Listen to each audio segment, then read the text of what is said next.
morning. Ayan. Samahan niyo ako magluto ng aming ulam for this lunch. Hulaan niyo kung ano yung lulutuin ko. Ito siya. Ayan.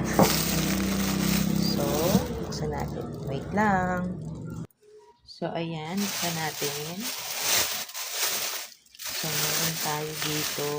Ito yung mga ingredients kong gagawin.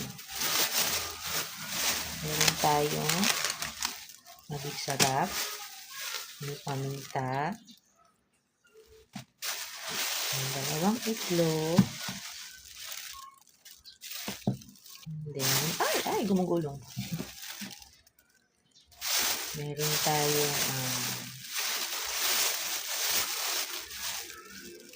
onion leaves, and then meron tayong, onion leaves, sorry. Ito siya, onion leaves. And then, meron tayong, king chai ba tawag yung king chai? So, ayun siya. And then, syempre, yung pinakapan, ito si ating dilis. Ayan, dilis siya. So, ulaan nyo kung ano yung lulutuin ko for today's video.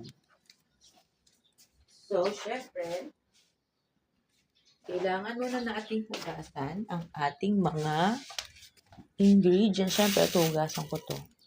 So, kailangan pa pala ng harina. May harina pa ako dito konti. Meron pa akong harina. Kasya na siguro yan, no? So, wait lang. Wait lang, guys. Wait lang. So, ayan. Kailangan na natin hugasan ng ating mga ingredients. Kailangan natin si celery. Celery. King chai pala, sorry.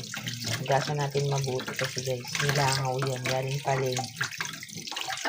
Ngayon ako tatanggalin yung mga ugat.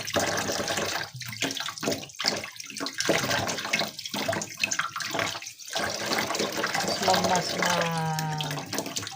tawag dito. Kailangan hugasan mabuti yung mga gulay. Kahit na dilulutuin mo. Ang dami ng kitchen. Okay, magasan mo.